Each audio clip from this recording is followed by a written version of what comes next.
This morning, 1 million cups, Daytona Beach. How are you doing, guys? Oh, come on.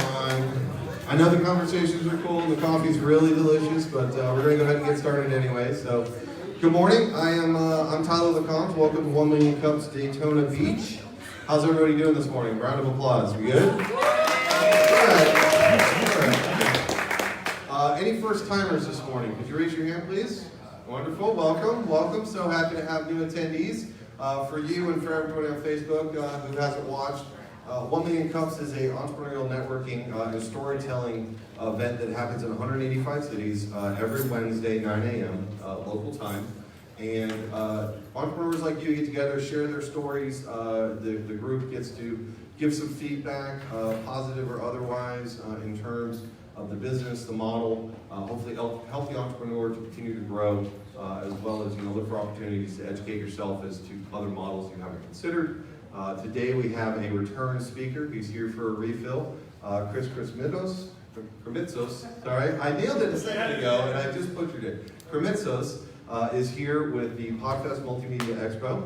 He is an organizer for 1 Million Cups Tampa as well, so he knows the story. And he's here to catch us up as well as tell us about the Podfest, which is coming up in March here in Orlando. So hopefully we've got some good stuff. So good energy for Kris. We're going to go ahead and round of applause. Welcome. Thanks, guys. So first and foremost, just want to, this is who I am. I want to wish everybody Happy New Year, but I'm a father first. This is my daughter, Sedona. She's 3 years old. And I think this picture kind of captures her deviousness, because in her right hand she has a knife, as you can see. And I have to be careful what I say because she's right by my tire. So she's an amazing little one, and the reason why I share this with you is on December 3rd, 2018, we welcome our newest addition to the family, Savannah Lynn Committal. The reason, thank you. The reason why I shared this slide, though, is I learned the definition of a precipitous birth. Some of you know what it is, most of you probably don't. My wife, her water broke at 9:39 a.m. and I delivered Savannah Lynn at 9:59 a.m. on December 3rd with my mother-in-law. So it was the most intense moment of my life, and the lesson was, had I watched a YouTube video, I would have been prepared for this moment. So anyways, it was a miracle moment. Everything went great. In the moment, though, we had 911 on one, and fire department showed up like 2 minutes after, but everything went smoothly. As smoothly as it can go when something like that happens. So we took a little picture because we were the team that delivered that little one on December 3rd. So it was a surreal day for me, for sure. And luckily for me, I was wearing my Podfest shirt, so great branding on that, right? So I want to go into what podcasting is for those of you that don't know. Some of you have seen me throughout the years, but it's digital medium consisting of an episodic series of audio subscribed to and downloaded through web syndication or streamed online to a podcast or mobile device. More powerfully than that, it's on-demand, searchable audio content that you find through the internet. And I think that gets lost in the equation because most people see podcasting as an interview show, and that's a very limiting view of on-demand, searchable audio that you can find through the internet. People are listening thanks to these devices.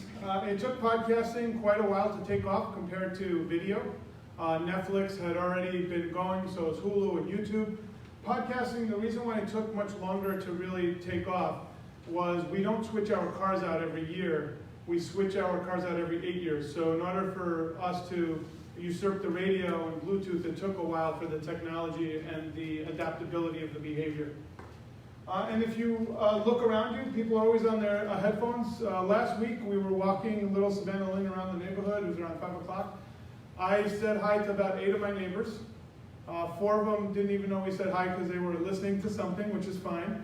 And then I watched one neighbor get out of her house and literally look at the phone the moment she got out all the way to the car. So she had no awareness of what else was going on. Now, it's just, I'm not saying it to judge them. I'm just saying this is the world we live in today. We are constantly plugged in, consuming at all times, even when we walk out of our house. So I always get asked, Kris, what's the perfect microphone for podcasting? So I have this slide in for anyone that wants to get started. It's the Audio-Technica AT2005 or ATR 2100.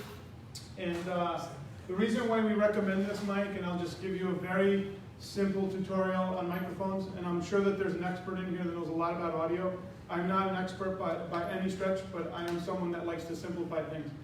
There's dynamic mics and condenser mics. This is a dynamic mic, which means it picks up your voice. A condenser mic picks up everything behind you and your voice. When you're podcasting, you want a dynamic mic because you want something to pick up your voice. The reason why we recommend this microphone over all the other ones is it's USB enabled, so you can literally plug it in right into your laptop and you're ready to go. Now the most important thing with this microphone, with any microphone when you're podcasting, and this is the #1 mistake everybody makes, is they forget to hit this button, and it's the on button. When you put that up, you're ready to podcast. And the reason why I share this, it happens to veteran podcasters and beginner podcasters. Usually you're so nervous for your first interview that you literally forget the basics, which is turn the mic on and hit record. I like using Zoom, a video conference, for when I'm doing my interviews. When I am interviewing someone, I'll use Zoom as the platform. And then the other thing you need is a third-party hosting company. So what these companies are what HostGator is to your website. So when you have a website, you have to have hosting. Usually people go through GoDaddy or HostGator. Audio, you need to host your audio files, and usually a third-party provider like Podbean, Libsyn, these are all pretty good providers. You could host your audio there, and then you direct the feed out to iTunes or what we call the directories where people consume the audio. Now, the great thing about podcasting is it's global, and the reason why I say that is we made a documentary. Actually, that's why we first came here, was the documentary, The Messengers, the podcast documentary. And I learned this term after we released the documentary, and the term was geofenced. People are like, I'm geofenced out, I can't watch your movie. So I was like, what the heck is geofencing? Looking it up. It means that if you're in Germany, you can't watch my movie even though it's on Amazon, because there's different regions and different approvals that have to happen. So we had people in Australia that couldn't get it, so then I went to my distributor out of LA. I said, how do we get it in Australia? We got to get it approved by their Motion Picture Association. Okay, well, what does that mean? $1,500. So each region, there's a tollway to pay to get it in there, which is fine. But when podcasting was birthed, and when Steve Jobs created that little podcast symbol on your phone, if you have an iPhone, you already have a symbol that's pre-established on your phone for podcasting. No one understood that it would be so powerful, and no one figured out to geofence it. So this is a map of my wife's show, Biz Women Rock.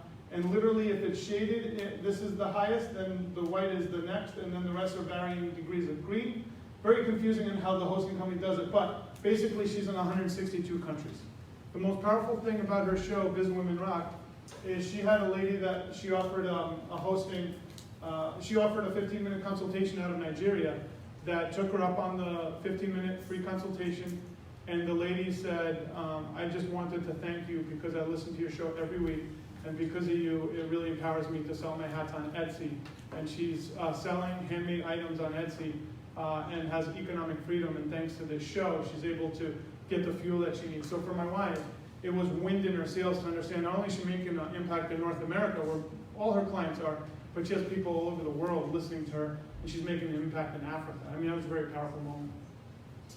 Recently, she started Meditation for Women, and I want to share with you this. This was only started this summer, like August she launched. This is a weekly chart of the growth of her downloads. So each week over week, her downloads increase. She increases by 10% on a weekly basis, so when you accrue that, it's huge. The only time you'll see dips is during the holidays. And since then, she's crossed, she's about 3,000 a week.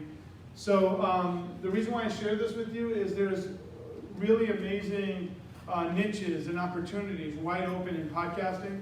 The only reason my wife started this is she loves meditations, but she couldn't find something that stated the intention and the way she does it, and it's really taken off. And she helps women with her Biz Women Rock, and then she helps women with their subconscious with Meditation for Women, so she's able to bring it full circle thanks to her podcasting. This was PodFest. So what I do, just so you know, I put on a conference called PodFest. It's the largest in the state of Florida. We're always in Florida. I want to have Florida as the home base for podcasters. And PodFest has grown over the years, but this is when we hosted it in Tampa. And Tyler Sheff was a real estate investor. And he came to me and he said, Kris, I bought a ticket, but I can't make it to PodFest. I'm going on a real estate cruise. And I asked him a very foundational an influencer, an educator like the people I'm going to see on the cruise. And I said to him, then I highly recommend you cancel your cruise and come to PodFest so you can learn how to podcast, because I guarantee you you'll be a speaker on that cruise someday. Well, he took me seriously. He sat in the front row and took notes the whole way through. Tyler now is one of the top influencers, top 10 in the world in the real estate niche. He owns Cash Flow Guys. And since then, his success has been meteoric from it. He actually launched his Mailbox Money Mastermind, sold it out. This is his Facebook post that he put up there. And then the trends to watch right now are geolocal marketing, so more geolocal podcasts. I've been saying this for a couple of years, but the opportunity is still there. We need more female voices, but quite honestly, there's a lot of powerful female voices since I started teaching this, but we still need more. And then this is the messengers. In case you want to see a visual representation of what podcasting is, this room actually helped me kick off the crowdfunding. So you guys, back 3 years ago, whatever, we were able to get a distributor. We've been watched by thousands of people. It's on Amazon Prime. It's free for anyone with a Prime account. Just search the Messengers of Podcast documentary and know that members in your group helped crowdfund this. We had 110% goal. But I created this because when I go to groups such as this all over the state, people would always ask me, I don't understand what podcasting is. I still don't see it. So we realized we had to make a documentary film so people could see it. So what are people doing? Why are they doing it? Because people in this room, there's someone still thinking like, I still don't see it, or you're asking yourself, how do these people make money? That's probably one of the top questions. How long should my podcast be? All that stuff. So the other thing that we do is we actually launched VidFest last year at PodFest. So we did our first video conference teaching people how to be video influencers. And this is one of the people I've been working with over the last few months, Pilot Sebastiano. He came to me and he said, Kris, I need to start a podcast. I said, what do you do? He goes, I fly Gulfstream jets. And I started laughing. He goes, why are you laughing? Because my friend, I know you guys, but that's a video concept. It's not a audio, because you fly a Gulfstream jet. That's a visually demonstrable thing. So we launched Pilot Sebastiano, and he's created videos ever since. He's got thousands and thousands of downloads. We have 640 subscribers now, since it grows every week. But he is now an influencer on that space. And this is something that YouTube just featured you might not realize. You could set a premiere date for your YouTube video and then promote when you're going to release the video and have a live chat with your audience as you release your video. So it's not a live stream. It's a pre-done, beautiful video that you launch on a certain date, like a movie, and you could have a chat with your audience and build engagement with that. That's a really cool feature that they have. Because of Pilot Sebastiano, we found Sean, Corporate Pilot Life. He's in Port St. Lucie. He contacted us, said, hey, I love what you guys are doing. I'd love to do a joint venture with you guys. So they're working on doing a collaboration. And as you can see, he has 53,000 subscribers. So that's a great collaboration for Pilot Sebastiano. But on the other front, he has 30,000 people on Instagram and he only has 1,000. So they're able to help each other on both fronts. This is what PodFest is. This is what we do. My goal is to spread the word throughout all of Florida, that you guys know that we have a platform where everybody comes together to learn this stuff, where influencers really come together. Anyone listen to any business podcasts? Like some of our speakers are like Pat Flynn will be coming in, John Lee Dumas, Entrepreneur on Fire, Jordan Harbinger. Those are just 3, and then we have over 150 speakers come in from all over the world. So most of our attendees fly from outside the area to be here. I want to get a nice Florida contingent since we're in our own backyard. We also have a Boss Lady workshop. VidFest is the additional thing that we created. It's at the Wyndham International Hotel this March 7th through the 9th. We have over 55 tracks of sessions to choose from audience building to monetization to anything you could imagine. YouTube. So you can pick and choose and make your own schedule out of what we do at PodFest. And then we have all the top sponsors in the world. We have more than, this was a while back, but we have more than this. So we have a trade show where you could talk to people about hardware, what the newest thing. Like right now, a lot of people want to do like Joe Rogan style, a 3-camera shoot studio. I priced it out. It could be anywhere from $8,000 to $15,000. BSW has this really cool unit they just created with the software for like $2,900 and the microphones. So it's good to come out to these things to see what's out there, how you could test out the equipment. But that's my piece. Kris with PodFest Multimedia Expo. Thank you, guys. That was awesome. A lot of information, a lot of cool stuff. What do we think? Yeah. Right off the bat, how many of you think you're interested in trying to start a podcast or plan to start a podcast this year? Raise your hand. We have 3, 4, maybe. There's a couple of down here's. If you're going to do something, do it all the way, folks. All right. Any questions for Kris? Come on, here we go. And guys, if you want email updates, or if you could just, these are board, we send out an email once a week about the industry, and I do have a quote for anyone that would like to come to Podfest. Yeah, that's what I was going to ask about. How do you register for that? So, give me your card. I have a special code for Alex Sinek. Who are you? He says. Tyler. Okay. Go ahead. Sorry. No, we definitely, just please print on those because I'll send you guys emails.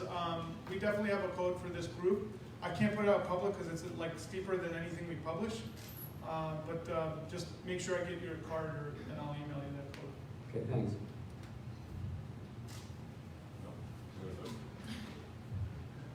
Kris, good presentation. Interesting, really interesting stuff. Could you go back and define what your definition is of geo-local marketing? Geo-local is, well, this is the lesson I'll tell you. Go as big as you can geo-local. So a friend of ours, Glenn the Geek, who started the Horse Radio Network, he has over 16 shows, and he loves geo-local, so he started Finding Florida. So it's a travel show that our visiting bureaus basically fund. He gets to travel all over Florida on their dime, and then he gets to try out every attraction like he did Daytona Speedway. So that's geo-local, but now you have, that's a big geo-local, right? That's Florida. Now you got the Daytona Business Chronicle podcast. You could have the Tampa Bay. We already have Great Things Tampa Bay podcast. So that's starting to open up where the audiences are more savvy. They want to listen, and you have a nice local base to pull from. So that would be a geo-local. All right, Kris, Tyler, the Comm Networks, Inc. Can you talk a little bit, in the geolocal, I think will apply to this for sure. Can you talk a little bit about some of the potential revenue streams Yes. For someone who is considering a podcast? Because I know a lot of people have things to talk about and want to talk about things, but I don't know that they want to invest the time without at least some kind of a return. So what are some of the ways that you So know? here's the crazy part. Those of you that don't want to do a podcast should invest in learning podcasting because you should be a guest on podcasts. Like the new book tour is on podcasts, but most people don't know that. You sell more books on podcasts than you do on Good Morning America. And maybe not on a single podcast, but going on a tour of podcasts. Does anyone know Mike McAllowitz, Profit First, that book? Famous author. It's probably one of the top books right now. Basically, small businesses, we always put ourselves last. This guy says, profit first, like make sure you don't starve yourself. Very simple concept, but the book is very popular. So I said to him, I said, Mike, he's got national attention and he's got podcasting attention. I said, what has moved the needle for you? He goes, hands down, podcasts. I go, well, what podcast has moved the needle to help you sell books? He goes, you would have never heard of it. I go, well, try me. I know a lot of different podcasts. He said some guy that had a podcast that talks to limo owners, and he only had 200 listeners. So here's what happens. There's these niche podcasters that own a niche of people, and they'll do anything that person says. So if they bring on a really good author, a great concept, he probably sold 20, 30 books. It might not sound a lot, but that's a lot for when you're selling books and you're going on direct selling. So that's one. How do you monetize a podcast? Let's say you're a let's say your back end is consultative. The way my wife did it was she spent a year building up her listener base. She had a group that she siphoned off her listeners into on Facebook called Biz Women Rock. Has 5,000 women, but at the time she had probably a couple hundred. So in her first, after a full year of doing it, giving, she put out her first ask, and it was, hey, I'm giving away a free 90-minute strategy session. If you'd like to enter to win it, just go online, whatever. So she had 36 people apply to enter to win a 90-minute strategy session with her. She pulled out, we were in Greece on vacation, she pulled out the card, and of all the names, it was a Greek name. There's one Greek name in the pile, the lady, it was kind of ironic. Now, the other 35 people, she said, hey, I'm sorry you didn't win this, and we both, I kind of helped her strategy, like, doesn't feel too good, like I wanted it and I didn't win it. She went back to him and said, I'll give you 15 minutes of my time to help you troubleshoot something that's urgent. She converted 12 of those people to full-time clients because they liked her so much on that 15-minute sampling that that's how she built her consulting business literally overnight. Now, it took a year of giving. Like, she didn't quit. Most people quit within the first few months. She loved what she was doing. And then now, I mean, she makes really good money from home consulting women, and she attracts them through her podcast. Her podcast is her main marketing, but she also has a Facebook group But it all started with the podcast, if that makes sense. Okay. All right. Thanks, Tyler. Perhaps there's a question in the back. Yeah. Very good. Alex Cratchwell with Ormond Beach Rentals. First of all, great presentation. We were here for the messenger, so I'm glad to hear that was successful for you. Two quick questions, and one probably is already answered. Podcast or YouTube, or both? Okay, so here's what I'll tell you. If someone is not used to video, like a lot of people don't like being on video, and like for instance, back in the day, people used to, have you ever seen a testimonial where you hear the person, okay, start now, and then the person starts giving testimonial? Okay, if that's your style of doing video, I recommend podcasting is a better choice. And the only reason I say that is video requires editing, it requires some skills. And if you don't have the skills, you need to have a group of people that could help you with that skill set. If you have something dynamic that you think you could bring visually to the table, I was consulting a client yesterday in Baltimore, and I said to him, when we're watching video, we consume with our eyes, not our ears. Yes, the content's important, but we're consuming more with our eyes. So if you don't understand that concept, you're better off with audio, and the reason is audio is much easier to produce. I have like 8 podcasts that I do right now. I have producers that do most of the work. The editing is much easier. You have a stock intro and outro, just like a radio show. Your editor can put it together and uploading it. People charge anywhere from $10 to $50 an episode. Sometimes $150 you want white glove service with some social media attached. Video is a whole different beast.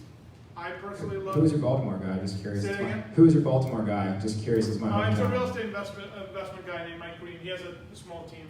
Gotcha. He's doing the flip factor. It's going to be the real estate deal of the week. We're pioneering that on YouTube. And then my second question, which I guess is, there's no real right answer, but I'll let you give a stab at it. How do you scale? Like, I know that obviously keep podcasting is just going to keep growing listeners ideally, but I'm sure a lot of people get discouraged. You know, you put out 2 podcasts, you have 5 people listen, and then you just don't do it again. Just keep going, or is there like a magic trick to really just hone in on more listeners? Do you have, out of curiosity, do you have a niche in mind? Personally, yes, but just kind of in general for other people who might be interested. So the question is, so here's the question. Let's say you want to do a podcast, and you say to me, and this, I travel the country with this, so I hear this all the time. I want to do a leadership podcast. Well, now you're the 100th person that told me you want to do a leadership podcast. The question is, it's not that you're not going to find an audience, but what are you delivering differently than the other 100 people? Now, if you were some kind of CEO, or you have some really great experiences to pull from, okay, that's one, but that's not a factor that will define success. The other one is, what is the format? A lot of people forget the format's very robust with this stuff. So is your thing the CEO Daily Leadership Minute? That might be something, because now that's good for Alexa, for the news briefings, the flash briefings in the morning. So you have to look at your format, you have to look at your competitive advantage amongst the field, and then you get some people that are terrible at the production, but they're the only subject matter expert that talk about that thing. Does that make sense? We have a guy, if you watch his videos, he has a YouTube channel, you could literally watch him, turn his camcorder on, then he walks over here, and then he gets on the camera, but he talks about tropical plants. And he talks about ginger, specifically. I didn't know you could talk so much about ginger. He has over 6,000 subscribers and millions of views, because he's the only guy providing that video. So he's allowed to get away with bad production, because you can't find it anywhere else on YouTube. So you have to ask those questions on what the competitive advantage is, and then look at the landscape of what's going on. And then some of you might be lucky, and I've seen this, where you come to a conference like PodFest, and someone likes you, and they're like, hey, I'll help you launch your podcast, I'll support it by putting you on my show. And if their show happens to have hundreds of thousands of downloads, and now you launch your podcast off that press, you might have 1,000 listeners on your first day. You know, that my wife's podcast was successful because there was no guided meditation that was specifically for women that she tells you the intention of what she's about to do. I know it sounds kind of basic, but there was no one that said, today we're going to talk about not feeling guilty about not getting everything done. And I want to let you know that you're beautiful just the way you are. And then she does that little piece, and then doing the guided meditation makes the difference. And then at the end she says, if you enjoyed what you heard, please share it with one woman. And it goes viral by that nature. So those are little things. So like a landing page though would be like your first platform then to get people to come talk to you directly? No, if you have a podcast, if you have a video, you're on YouTube, so YouTube will do the work. So you got a hashtag strategy. You got to do a keyword strategy. If you're a podcast, you just got to get it on iTunes and Spotify and Google, and then they'll start marketing it for you by being in those stores. When I first came here 3-4 years ago, you guys could have started a podcast. You get 1,000 people in your first month just because you were on these stores. Now it's gotten much more competitive. 3-4 years ago, there wasn't enough content. The demand was just outpacing the content providers. It's still good, but you have to know how to pick now. Yeah. Good morning. Morning. Erin Patterson with the Sin 386. First, I'm super excited because this is one of the conferences that I looked up to go to this year. Oh, nice. I'm a huge fan of John Lee Dumas and Entrepreneurs on Fire. So when I come to the conference, if I come find you, will you personally introduce me to John Lee Dumas? Just not me, he'll be talking to me. If I were you, I'd want to be introduced to Kate, his right hand. Okay. And I think that's a better introduction for you because she runs his systems and she has a breakout on systems and operations. Okay. And I would rather you talk to her Okay. because you'll get more out of it. Let's make it happen. Yeah, that would be fun. As long as you can flag me down, I would definitely introduce you to Kate. Okay. Yeah, I'll introduce John, but I think you'll get more out of talking to Kate. Yeah, never talk to the talent, always talk to the production team. All right, anyone else? Don, there you go. Perfect. Thank you, sir. Pat Flynn's a good one too. He's a great guy to talk to. Hey there, Don from Donnie's Donuts. This might be a strange question, but that goes back to your content. Are you finding that, you say that a guy talking about limo company, is there a way to find, is there a search function that I can go through and say, hey, what is there for this industry? What is there for this Yeah, just industry? go to iTunes Store is probably the best way to do that. Go to the podcast iTunes Store. You can start typing in the keywords you want. It works a little differently than Google SEO, but similar, a little different. Type in the keywords, see what shows pop up. And then when you find a show, if you scroll down, it says related shows. So see what shows are related to that one. So because we're talking about shows, they're not necessarily keyword the way like Google's very straightforward keyword. With this, it's like, okay, these are the shows within that genre. One follow-up question. So, if I've got a podcast on, say, Spotify or iTunes, are any of those, if I'm searching in Google, does it find any of those hashtags that might be attached to those? Is there a way does Google grab any of that information and search with? So I talked with the head of Google that's in charge of podcasting. Google's so big that the poor kid in charge of podcasting is like a stepchild within the system. It's kind of funny to watch because YouTube, they go by, like they're companies that are billions and billions. So audio is like a little stepchild. That being said, they're on it. And the kid's out of Boston. He basically told us they are working right now on transcribing every podcast in their system. And he said, we'll transcribe it whether you want to or not. And I was like, what does he mean by that? And he followed up with, we're making them all searchable word for word. So Google is on it. They're making all podcasts searchable. So then an audio option comes up when you're searching stuff. So they're working on it as we speak to make any audio on the Google Play Store searchable word for word out of the, whether you want it or not. So it's all going to be searchable. So watch what you say. Watch what you say. It'll be tagged with your name. And you guys know that whether you know or not, they Google has bots now that this is the next generation of AI. They have bots that will learn. So let's take John Maxwell. He's written close to 100 leadership books. They have a bot that will take all of his books, learn everything he ever taught, and now I could have a conversation with the bot as if it's John Maxwell. You guys know that, right? That's now. This is not like tomorrow. Yeah. So the same thing's going to happen for your podcast. You're going to learn everything that you say, and then you'll have a personal assistant that's a chatbot that I can't talk to Tyler because he's busy. I'll talk to his chatbot and get an answer. I have a question about that podcast. Yeah. Someone said the bot will answer the specific question about the specific thing in the one podcast. Yeah, it's all. We have a guy that's going to do a live demo on Podfest. He's one of the top technologists. Steve Tingeris, he owns Dabble Labs. He's going to pioneer it. He's working on it right now, where he's going to have a conversation with a bot about a podcast at the end of listening to the podcast. So we're going to try to have a live demo, see if we can push the envelope in 2 months. How fast they can consume it?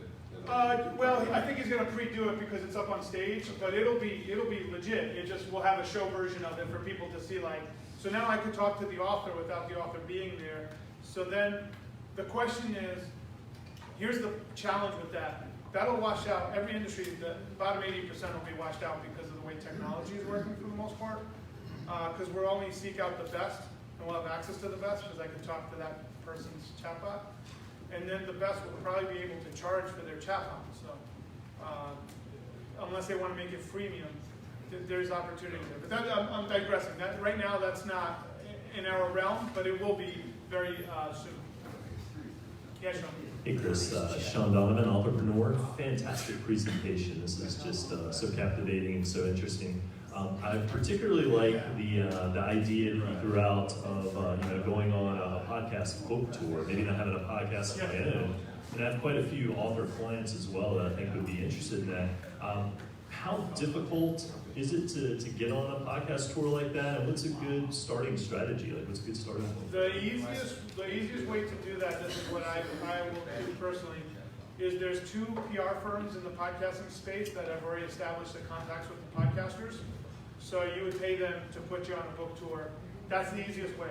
Because the challenge is, like, my wife is not the biggest podcaster, but she has an audience. She has 1,000 women that listen. She gets hit up 10 times a week. And she's not even the guys that get 1 million or whatever. So it's almost impossible to get in because of the noise. I will tell you, one of the best ways to get on a podcast, it's almost like online dating. People getting hundreds of submissions. Which one should I pick? So if you want to get on a podcast, make sure you're listening to the podcast. When you send them an email, formulate what you listen to and explain how you could add value to their audience and why. You have a very good shot, at least, of them entertaining it, like, okay, I need content. But if you want to hack the code, hire one of these 2 PR firms. One is called Interview Valet. Tom Schwab runs that. And the other one is Interview Connections. Jessica Rhodes. That'll help you get on those podcasts. It's going to get crazy pretty soon, but right now it's a great time to do a PR strategy with that. Any last questions? Do you have a Instagram? Sorry. Yeah, at Podfest Expo. And I think I have my own personal, I have Kris Comitos, but I post pictures of my daughters. The family, it's all family stuff. At Podcast Expo. Yeah. All right. Are podcasts going to take the place of blogs? Are podcasts going to take the place of blogs? No, none of it's taking the place of anything. It's all getting integrated. The reason why Podfest it's called Podfest Multimedia Expo. All this multimedia stuff is just exponentializing because blogs are very useful and people love reading. But audio right now is where the biggest opportunity is. So is YouTube. YouTube just, last year at the end of the year, they put $22 million they created a new tab on YouTube called Education. And they favor any video that starts with the 2 words how to now. And they took the $22 million and they funded, so imagine like you're making millions already on YouTube, they gave them more money, anyone that was educational. They're like, here's more money, do more of what you're doing, we need more of this stuff. Because they understand for their growth, there's only so many 15-year-olds that want to be famous, which is basically the majority of YouTube. But they want to help other people that have really useful information get a leg up. So you're going to see a lot of growth in the how-to space on YouTube. It's already happening. And then I will tell you, I think radio will be replaced in that I think podcasting is the new platform of radio. Let me finish on that thought. Yeah. So I've debated people, I've had people angrily yelling at me that how could you say that, radio this, radio that. First off, who here listens to Pandora or Spotify? So as far as music, that's off the radio cannot compete with them. Would we agree, those of us that listen, it just cannot compete with making a personalized playlist the way you like it. So music's off. Talk radio. Yeah, look at, what's his name, Ben Shapiro on the conservative side. They're doing deals with radio stations so the radio stations could stay alive, but they have the audiences. These podcast people have the audiences en masse. Then you have Pod Save America, which is on the other side. So their political podcasts are proliferating, but does anyone remember War of the Worlds? Some of you in history, some of you remember War of the Worlds, Orson Welles? There was a radio report where he said the aliens are attacking us and people literally went to hiding thinking the world was going to come to an end. Do you know what that audio is called? It's called audio drama. Do you know that since radio has been in effect, we haven't had audio dramas? Well, I can tell you the fastest growing space in audio right now is audio dramas. Actors are grouping up and creating audio dramas, and scripts and movies are getting written about audio dramas. So you have audio dramas, you have your interview show, you have Spotify and Pandora and whatever else will come out for music. So what's happening on the AM side already on bandwidth is the bandwidth is getting sold to mobile companies. T-Mobile just bought a whole, so it's becoming available because all these radio stations are going out of business. I gather that's also going to happen on the FM side. You still might need some emergency frequencies for something, but I just don't see the commercialization surviving when podcasting is so much more robust. No, that was good. Yeah, thank you. Awesome. Thank you, guys. Yeah, absolutely. Round of applause for Kris and Linda. So nice to have you back. Thank you so much. I know you got one, but if you don't, let's get you another one.